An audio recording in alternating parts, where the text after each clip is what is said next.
Rydyn ni'n dweud yn amser mwyn gwybod pryd mae pethau'n digwydd yn ystod y dydd. Os ydyn nhw'n digwydd yn y bore, canol dydd, neu gyda'r nos. Dyma gloc analog. Wyneb y cloc yw'r darn sydd wedi uwcholeuo'n las. Bysedd yw enw'r llinellau coch. Na, dim bysedd fel hyn. Mae yna ddau fath o fis ar y cloc. Dyma fis y munudau.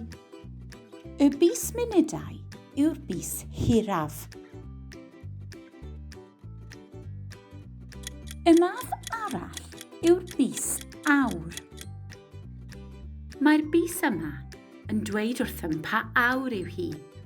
Dyma'r bus byraf. Mae'r rhifau ar y cloc yn cynrychioli'r oriau.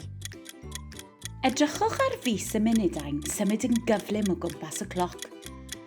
Rydyn ni wedi cyflymu'r amser arferol. Byddwch chi'n sylwi bod y ddau fis yn symud i'r un cyfeiriad. Gelwir hyn yn glocwedd. Faint o'r gloch yw hi? Pan mae'r bus hiraf, sef bus munudau'n pwyntio at 12, ac mae'r bus byr, sef bus yr awr, yn pwyntio at rif, gelwir hyn yn o'r gloch. Enghraifft, pan mae bus y munudau'n pwyntio at 12, a bus yr awr yn pwyntio at 1, rydyn ni'n dweud mae hi'n 1 o'r gloch. Ond pan mae bus y munudau'n cyrraedd rhif 6, rydyn ni'n dweud hanner awr wedi. Fel welwch chi, pan mae bus y munudau'n pwyntio at y 6, a bus yr awr yn pwyntio at rhif 7, mae hi'n hanner awr wedi 7. A fedrwch chi ddweud yr amser? Ydy hi'n 12 o'r gloch?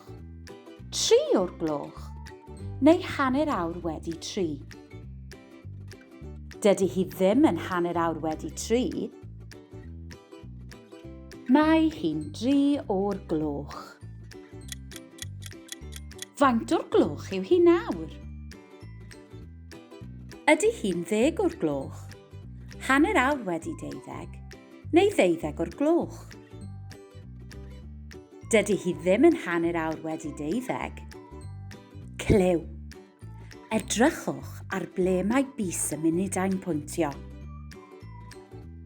Mae'r bus hir yn pwyntio at y 12, felly mae hi'n o'r gloch, sy'n dod ar ôl y rhif ble mae'r bus bach yn pwyntio at, sef 10.